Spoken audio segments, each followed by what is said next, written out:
In the heart of a forgotten valley, where the wind carried whispers and the trees bowed only to time, there stood a village named Zubona, a place once known for its laughter, its festivals, and its children.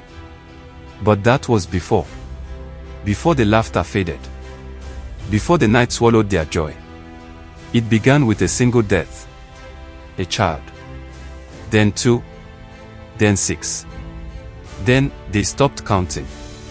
In the space of 3 seasons, the village buried more than 40 children under the age of 12.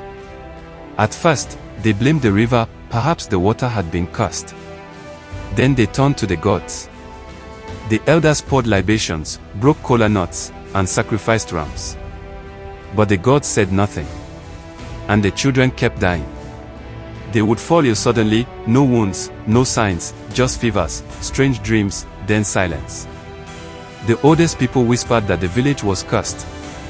The youngest clutched their siblings at night. Mothers began sleeping with their children pressed tightly to their chests, hoping to guard them from whatever unseen hand came in the dark. But the true cause of the deaths was someone no one suspected. On the far edge of Zubona lived an old woman, Mama Jamila. She was loved, respected, always the first to bring herbs when anyone was sick. She told stories by moonlight, wove charms to protect pregnant women, and delivered babies in her clay-walled hut. She was kind. She was soft-spoken.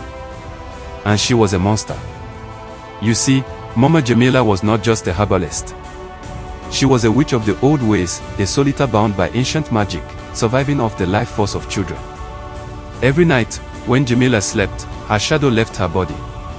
It crawled along walls, slipped under doors, and stood by the beds of innocent children.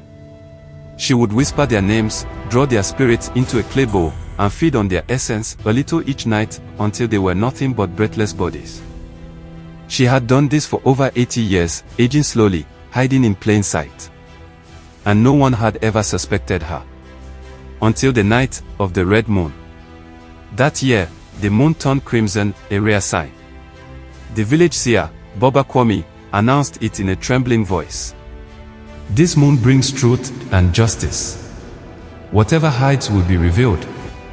That same week, a boy was born to a widow named Babatunde, who had already lost 3 children to the unknown curse. She named him Cosimo, the one who cannot be touched. But the boy was strange. He didn't cry. He didn't open his eyes for 3 days. And when he finally did, his gaze was like a mirror, deep, still, and knowing. Mama Jamila, who always visited new mothers, came to see him.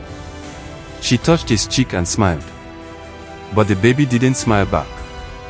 He stared at her until her hand began to tremble. She left quickly that day, for the first time, shaken.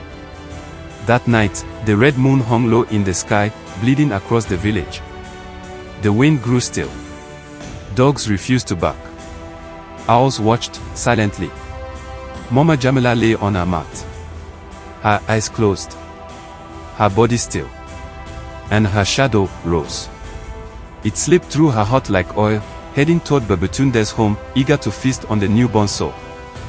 But as it crept into the heart, it stopped. There, lying silently on the mat, was Cosimo, his small chest rising and falling, eyes open. He was waiting. The shadow moved forward, but the moment it touched the boy's body, the air shifted. The lamps flickered. The walls shook. And suddenly, a drumbeat echoed from the earth. Doom. Doom. Doom. From the corners of the room, tiny lights began to appear. 1, 2, 20, 40. The spirits of the lost children. They hovered, glowing softly. Boys and girls from different families. All the souls Mama Jamila had stolen. All gathered, for justice. Her shadow froze. The spirits began to walk slowly toward it. They said nothing. They didn't scream.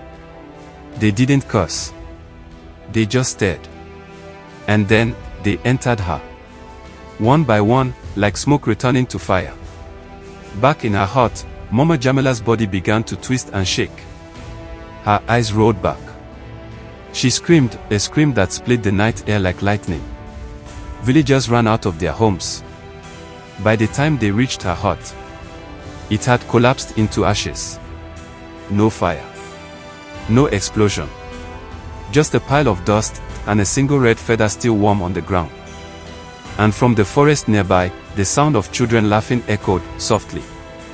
From that day on, no child died mysteriously again. And as Cosimo grew, he became known as Homo Inu Ayamel, the child born with the spirits. Every red moon, the villagers gather and tell this story. Of how evil wore a grandmother's smile. Of how justice walked through a child. And how no shadow, no matter how silent, can hide forever.